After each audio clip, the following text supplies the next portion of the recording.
What is your name? Where are you from? And what do you do currently? So I'm Pieter Engelbrecht. I'm from South Africa, and currently I'm a Rust consultant. I help companies evaluate whether Rust is a good candidate for projects that they want to write in Rust.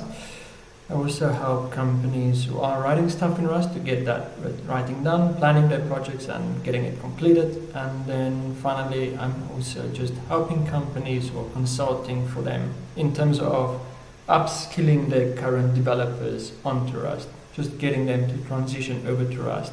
If they want to do something in Rust, or whether they might already have something in Rust they want their current employees to maintain. What inspired you to start working with Rust, and what initially drew you to the language? So at around 2017, 2018, I was working in PHP a lot.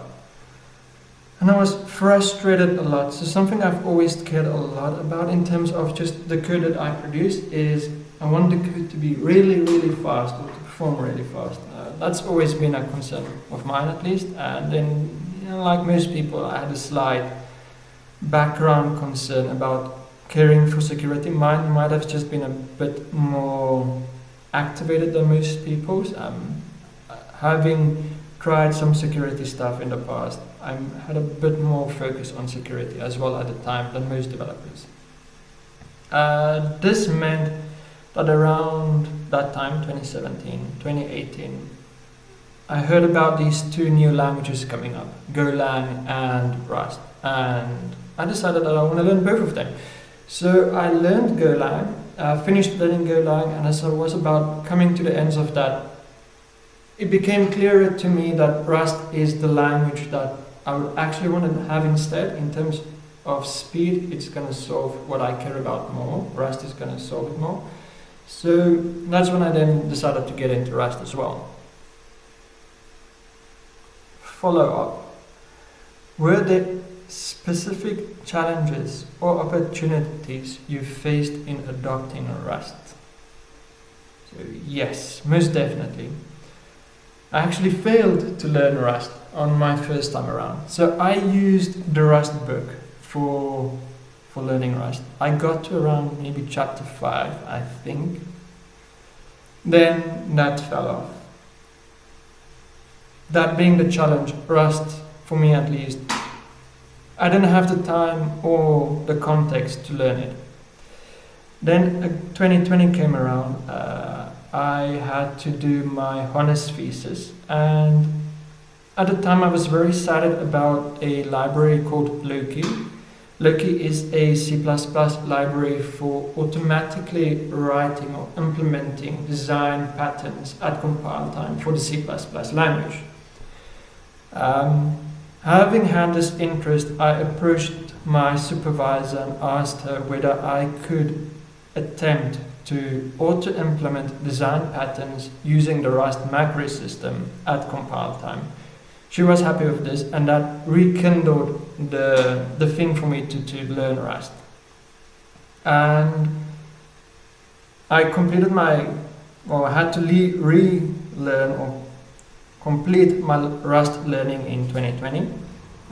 Did that in 2020, wrote my thesis on the design patterns, and actually wrote my thesis on how to design macros in Rust, like what is the plan one should follow when making macros in Rust. I had an entire framework for doing that as part of my thesis. And then at the end of 2020, I started getting frustrated with my full-time job. Eventually in 2021, I left my full-time job to become a full-time Rust freelancer. And that's the opportunities that was unlocked for me in terms of learning Rust.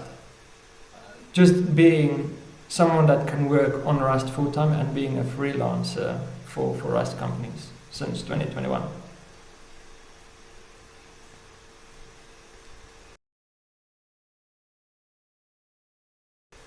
Can you tell us about a project or experience with Rust that you are particularly proud of and what impact it had. So, as I was a consultant, I gained a lot of clients. One of those clients eventually became what is today known as Shuttle. And the stuff I created at Shuttle is something that I'm really proud of. So the founders of Shuttle had an idea of how to get Rust projects deployed. I eventually combined that with my honest thesis of designing macros in Rust, and that gave birth to the thing that everyone loves of Shuttle today, the thing of using macros as a way to define your infrastructure and just deploy it. And that is probably something that I'm very proud of. Firstly, because I love making tools that for other developers and tools that just make the lives of developers easier, like the day-to-day lives, just reducing that cognitive load for developers. I really enjoy being able to do those kind of tools. And as we were explaining Shuttle to developers, especially Rust developers, I could see the aha moment in all of their eyes as they realized, oh, this is the thing Shuttle does, and it's going to make my life so amazing. I really loved in seeing those aha moments and just experiencing it with those developers. Follow-up. What unique Rust features helped you overcome obstacles in that project? So the unique Rust feature that made or makes Shuttle such a success is the macro system that's within Rust. It just wouldn't have been possible to create Shuttle or the infrastructure from code bits if it wasn't for the macro system that Rust has. And that's just one of the most amazing benefits of Rust. Then another thing that I think Rust helped us with is just how fast Rust is. And the example here is at Shuttle we eventually hosted around 5,000 projects for users. Now, while most people would know that Shuttle has had infrastructure problems, those problems were never a direct result of the Rust backend services that we wrote. It was more just the sheer amount of user projects that we had on our platform meant that the infrastructure couldn't handle the amount of projects we hosted. But we hosted 5,000 of them on a single VM, and that's just, in my mind, a very amazing feat to achieve. And Rust never made the infrastructure hard in terms of what we had to have to make Shuttle possible.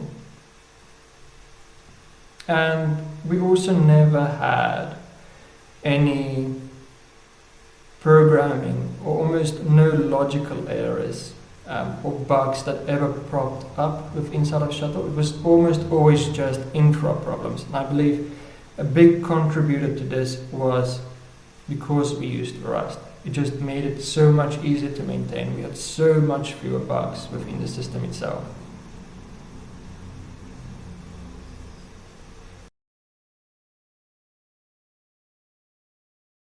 What do you see as Rust's greatest strength for developers, and how do they translate into benefits for projects or companies? So the common answer here is Rust safety and this popular notion that if something compiles in Rust, it tends to work. However, very much like the previous example, I'm seeing this new benefit, at least for myself, I'm seeing this new benefit of Rust, which is a side effect because of the speed of Rust. Let me give you an example of this. About 2 months ago, I had a client who wanted a reverse proxy that had to be written in Rust, and it had to use the mono-I runtime. Anyway, one of the requirements, or the big thing they wanted from this, is it had to be the fastest reverse proxy possible, or that ever existed on Earth. I was doing benchmarks for just comparing some Python to some Rust code for this project. Just some background on what this benchmark was the most simple API possible, but it had to use HTTP2 as a protocol, and it had to have HTTPS as well. Those are two things that this API had to have in front of it. Now, for Python, I could get this API to have a maximum throughput of 500 requests per second.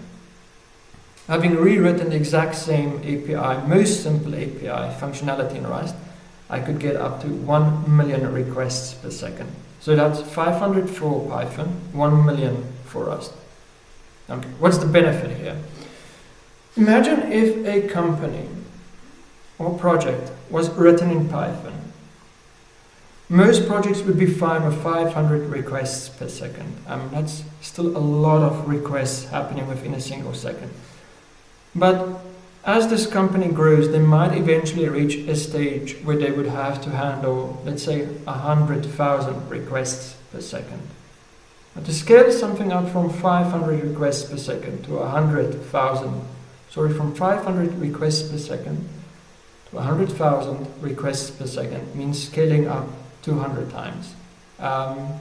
Suppose you used Kubernetes for this, then you would now need 200 Kubernetes pods or replicas, 200 replicas, just for the same service because it's written in Python.